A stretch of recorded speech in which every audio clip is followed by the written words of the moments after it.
Now, exercise number 4.2 for standard 9. How to solve these examples? You see that using property A upon B is equal to AK upon BK. K means constant. Fill in the blanks. तर हे blanks आहेत ते fill करायचे. तर solution एक एक जोडी घेऊ. पहिल्यांदा ही भरू आपण. 5 upon 7 is equal to 28 आणि वर आपल्याला फिलअप्स दिलेले आहे. तरी फिलअप्स वेगवेगळ्या मेथडने आपण आरामशीर सॉल्व्ह करू शकतो. इथे बघा 7 इथे जर विचार केला तर 7 into 4 किती होतील बरं 28. सेम वर 5 त्याला कितीने मल्टिप्लाय करायचं 4 ने 5 चौक 20. सो इथे ह्या फिलअपचा आन्सर आपल्याला 20. दुसरी फिलअप्स इकडे पुन्हा आपण लिहिलं 5 upon 7 is equal to 30 pi upon dot dot dot. याचाच अर्थ काय याची फोड करा 5 ने मल्टिप्लाय करा 735 ला 5 7 35. मग इथे 7 ला पण कितीने मल्टिप्लाय करायचं 7 ने 35 आणि 7 7 49. So answer is 49. लास्ट पुन्हा हे उत्तर पहिल्यांदा 5 upon 7 is equal to इकडे दिले 3.5 आणि इथलं आपल्याला फिलअप शोधायचे. कशी शोधायची 7 into 3.5 7 5 35 5 ने जाईल पण एका अंकानंतर डेसिमल आहे म्हणजे याच्या एका अंकानंतर डेसिमल द्या 0.5. मग वर पण 5 into त्याला पण कितीने मल्टिप्लाय करायचं 0.5 5 5 25 2.5 आणि 7 5 35 एका अंकानंतर डेसिमल 3.5 म्हणजे याचा आन्सर मिळेल 2.5. इतकं हे इझी आहे आणि सहज आहे. हे सेकंड एक्झाम्पल पुढे पहिलं लिहून घ्या 9 upon 40 is equal to 4.5 upon dot dot dot. मग याची 9 5 45 एक अंकानंतर येऊन 0.5 आणि 14 ला पण कितीने मल्टिप्लाय करायचा 0.5 9 5 45 एका अंकानंतर म्हणजे 4.5 आले ते 14 5 70 एक अंकानंतर म्हणजे इथे मिळेल फक्त 7. नेक्स्ट इथे 9 upon 14 is equal to ही पाहतोय आपण 42 upon dot dot dot. Okay 14 एके 14 याची फोड बघा 14 एके 14 14 दुने 28 14 त्रिक 42 14 ला 3 ने मल्टिप्लाय केलं म्हणून वर 9 ला पण कितीने मल्टिप्लाय करायचं 3 ने 9 त्रिक 27 आणि 14 42 म्हणजे इथे आपल्याला मिळतील 27. नेक्स्ट 3.5 पुन्हा हे तसं लिहा 9 upon 14 is equal to इथे बेसला 3.5 आणि वर आपल्याला फाइंड करायचं. हे कसं फाइंड करतात बघ आपण जर विचार केला तर 4.2 आहे. मग या एक्झाम्पल मध्ये बघू आपण पुन्हा याची फोड 14 एके 14 14 दुने 28 14 त्रिक 42 3 एका अंकानंतर डेसिमल 0 काय 0.3 वर पुन्हा 9 into 0.3 9 त्रिक 27 आणि 14 त्रिक 42 एक अंक आहे 0 एका अंकानंतर डेसिमल इथे पण द्या 2.7. म्हणजे अशा पद्धतीने आपण हे फिलअप्स आहेत हे खूप इझी आहेत म्हणून मी ते घाईने तुम्हाला दाखवले का अशा पद्धतीने त्यांची फोड करतात आणि आन्सर्स कसे कुठं करतात. आपण नेक्स्ट एक्झाम्पल पाहूया कशा पद्धतीने एक्झाम्पल आपण सॉल्व्ह करू शकतो. Find the ratios. आता आपल्याला रेशो फाइंड करायचे आणि खूप इझी आहे रेशो फाइंड करायला फक्त एक्झाम्पल समजून घेणं गरजेचं आहे. So question number 2 for maths exercise number 4.2 find the ratios. Find the ratios. Okay example number 1 काय दिले बघा एक्सरसाइज मध्ये the ratio of radius to circumference. The ratio of radius to circumference of the circle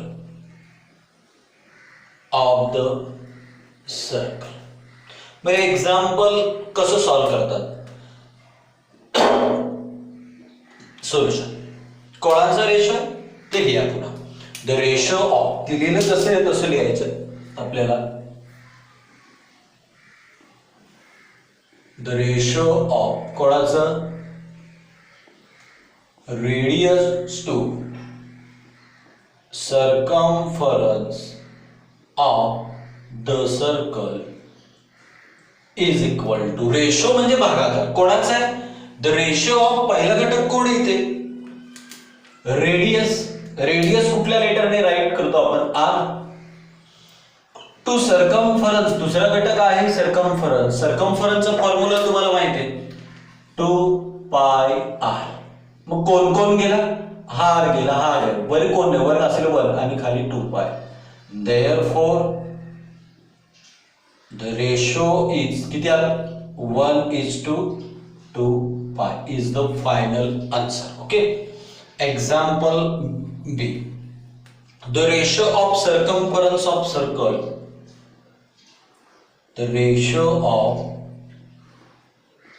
circumference of circle खूप easy example आहे the ratio of circumference of circle with radius r to its area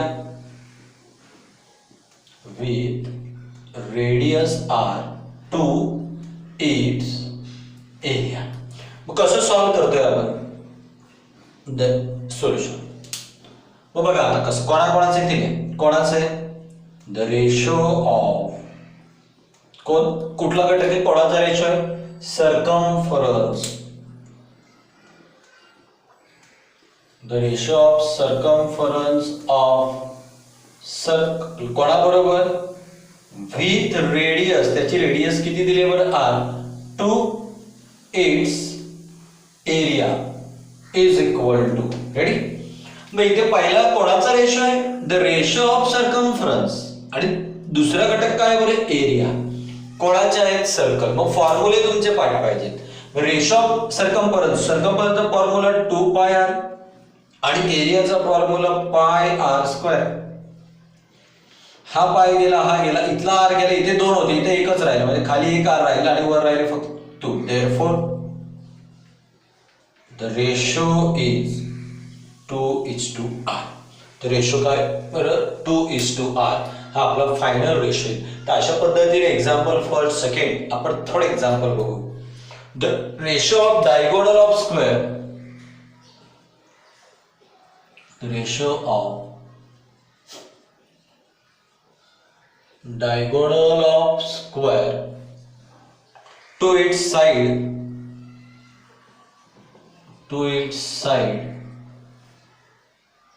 if the length of side is 7 centimeter if the length of side is 7 centimeter okay मग आता आपल्याला यांचा ratio काढायचा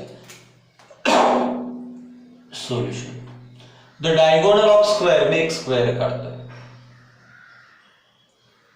diagonal लाव देतो A B C आणि D diagonal म्हणजे chord हा डायगोनल काढला the if length of side त्याच्या साइडची लेंथ किती आहे 7 म्हणजे ही पण किती असेल 7 आणि द रेशो कोणाचा रेशो डायगोनल आणि त्याच्या साइडची लेंथ आपल्याकडे 7 आहे पण आपल्याला डायगोनल दिलेला आहे आपण डायगोनल काढायला लागेल मग कसं बघा इन ट्रायंगल कुठला ट्रायंगल दिसतो बघा in triangle A B C angle A B C is equal to 90 degree हा बी 90 डिग्री ज्या ज्या वेळेला एखाद्या त्रिकोणामध्ये एखादा कोण 90 डिग्री म्हणजे तो राईट अँगल ट्रायंगल आणि त्याच्यामध्ये एक प्रॉपर्टी यूज करतात बाय युजिंग पायथागोरस थेरम मग पायथागोरस थेरम म्हणजेच काय का कर्णाचा वर्ग डायगोनलचा स्क्वेअर डायगोनल कसा आयडेंटिफाईड करतात हा 90 याच्या समोरची बाजू डायगोनल कुठली diagonal AC AC square is equal to बघा हा तो ट्रायंगल होता ए बी सी याच्या अपोजिट 90 च्या अपोजिट बाजू ही हायपोथेनस म्हणजे डायगोनलचा स्क्वेअर करतात पायथागोरस मध्ये म्हणून ए सी स्क्वेअर उरलेली बाजू इकडची बाजू उरली त्यांची addition A B square plus इकडची बाजू उरली तिचं नाव आहे बी सी स्क्वेअर AB किती आहे 7 आणि BC पण किती आहे 7. 7 चा स्क्वेअर 49 प्लस 7 चा स्क्वेअर 49. 49 आणि 40 किती झाले बरं 98. मग आपल्याला AC स्क्वेअर ची व्हॅल्यू आली 98. डायगोनल फक्त AC is equal to by taking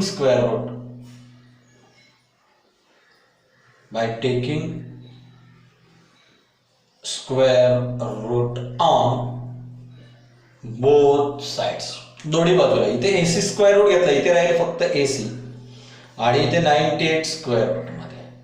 पुन्हा 98 ची वर्गसंख्येने त्याला भाग जातो का 4 आणि नाही, दुसऱ्या वर्गे 9 9 पण जात, त्यानंतर 4 16 आहे त्याने पण जात नाही, मग 16 4चा 5चा वर्गाने पण जाणार नाही, 6चा पण जाणार नाही, 7 49 into 2 49 जोडे 98. मग 49 कोणाचा स्क्वेअर आहे त्याला बाहेर काढतात 7. मग आतमध्ये कोण राहिला 49 कोणाचा स्क्वेअर आहे 7 त्याला बाहेर काढा, आतमध्ये राहिलं √2 म्हणजे AC is equal to 7 √2. Therefore the ratio is equal to, तुम्ही हे पूर्ण लिहायचं, शॉर्टकट लिहितो. आता बघा कोणाचा ratio diagonal of square. Diagonal किती आलाय 7 √2. रेशो म्हणजे भागाकार. टू इट साइड, त्याच्या साइड किती साइड दिली आपल्याला 7 7 कॅन्सल, वर राहिले √2 आणि खाली उरला 1. Therefore the ratio B √2:1 is the final answer. तर तुम्हाला कुठलंही येऊ द्या स्टेटमेंट बघा. पहिली द रेशो ऑफ रेडियसचा रेशो कोणाबरोबर सर्कम्फरन्स. रेडियसला काय लिहिलं मी r आणि सर्कम्फरन्सचा फॉर्म्युला 2πr. r गेले राहिले 1/2π. The ratio of circumference of circle, सर्कम्फरन्सचा फॉर्म्युला 2πr विथ रेडियस त्याची r दिली 2. कोणाबरोबर रेशो एरियाचा फॉर्म्युला πr². पाय गेले r गेला हा गेला, इथे एक r राहील आणि वर राहिले 2. मग आपल्याला इथे त्याने डायगोनल म्हटलं, डायगोनलची व्हॅल्यू नाहीये म्हणून ती काय ती आली 7 √2 आणि कोणाबरोबर त्याच्या साइडचा होता 7 7 गेले √2/1 इज द फायनल आन्सर. तर तुम्ही 1 मिनिट हे एक्झाम्पल ऑब्झर्व करून घ्या.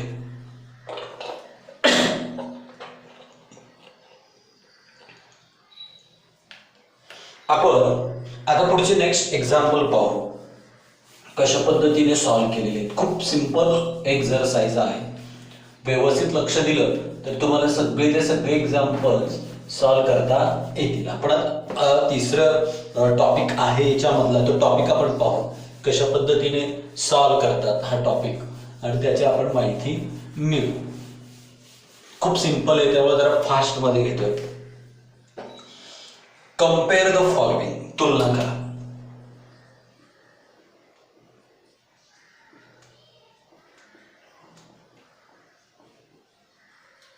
कंपेअर द फॉलोइंग दिलेल्या ज्या इक्वेशन्स आहेत किंवा ज्या व्हॅल्यू असतील तर त्यांची तुलना. कंपेअर म्हणजे कोण मोठा आणि कोण छोटा.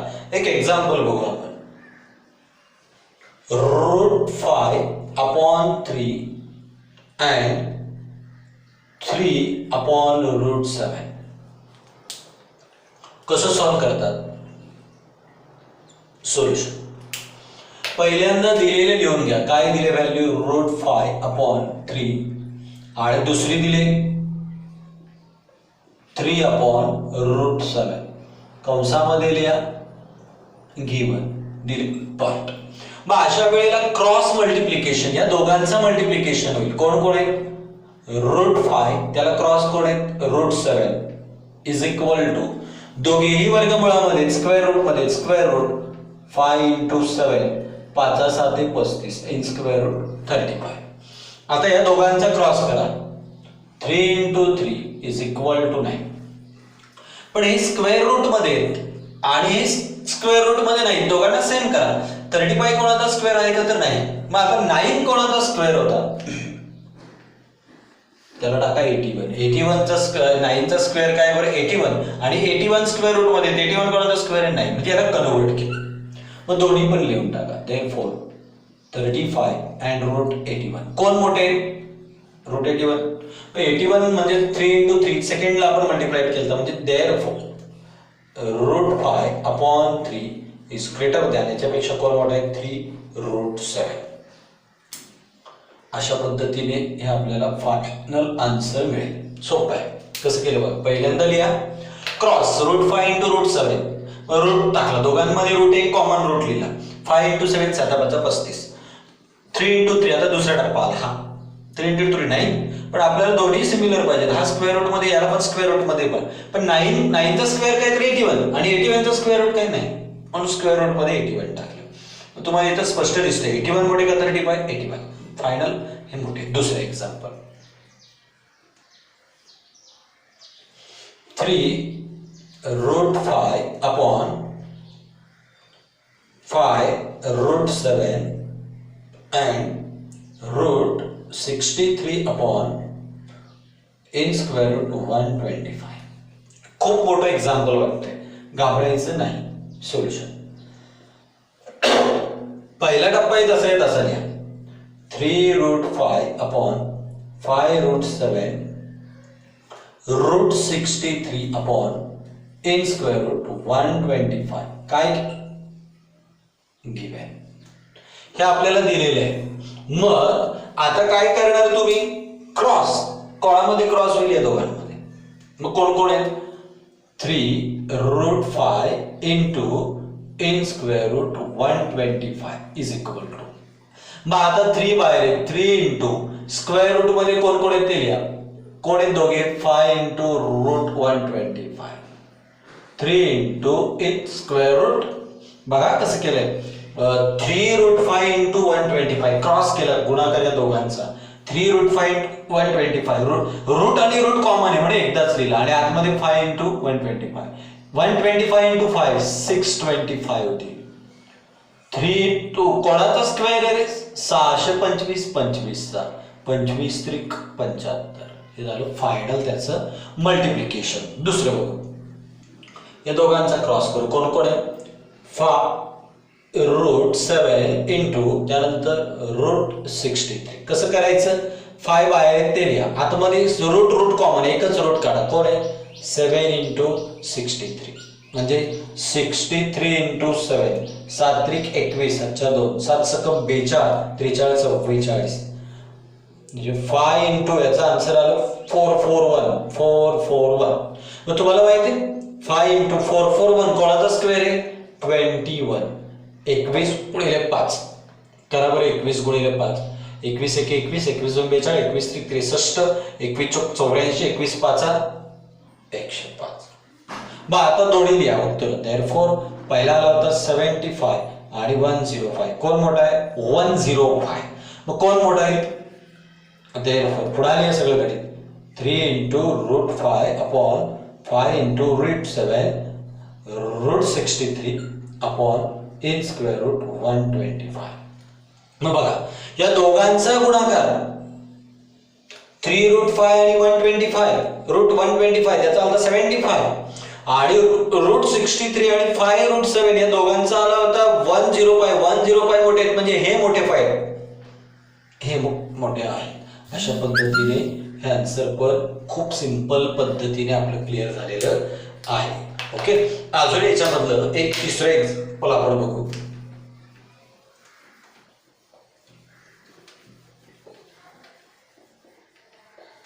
तिसरं एक्झाम्पल आहे √80 upon √48 त्यानंतर √45 upon √27. मग काय करायचं रे, क्रॉस पहिल्यांदा लिहा √80 upon √48 त्यानंतर √45 upon √27. काय केलंय, गिव्हन म्हणजे दिलेलं आहे. ओके, मग आता आपण काय करू, याला सॉल्व्ह करू. क्रॉस मल्टिप्लिकेशन कोणाकोणाचं, पहिल्यांदा या दोघांचं √80 into √27, रूट कॉमन एकदाच लिहा, कोण कोण आहे 80 into 27 is equal to n square root 80 into 27, 7 0 0 7 8 56 0 2 0 0 2 16 0 6 5 6 11 1 2 1 6 0. मग आता यांचा दोघांचा करू root 48 into root 45. Root root common एकदाच लिहा. कोण आहेत बरं? 48 इंटू 45. चला मल्टिप्लिकेशन करू. 48 इंटू 45. 5 8 40 शून्याच्या 4, 5 24 आणि 4 24. ओके. 8 4 8 32 2 अच्छा 3 4 चौक 16 17 18 19 0 6 1 2 2160. मग आता दोन्ही बघा, इथे पण 2160, इथे पण 2160. याचाच अर्थ काय? ते दोघे पण सारखे आहेत. कोण आहेत बरं? रूट 2160 इज इक्वल टू, हे पण आन्सर आलं तर रूट 2160. देअरफॉर दोन्ही व्हॅल्यू सारखे आहेत. याचाच अर्थ root 80 upon root 48 root 45 upon root 27 is equal, म्हणजे ते सारखे आहे. तर कम्पेअर करायला खूप इझी एक्झाम्पल आहे, तुम्ही आरामशीर कम्पेअर करू शकता. तर तुम्ही क्लिअरली ऑब्झर्व करा आणि नेक्स्ट व्हिडिओमध्ये आपण याच्याशी रिलेटेड जे वर्ड एक्झाम्पल आहेत ते घेणार आहे.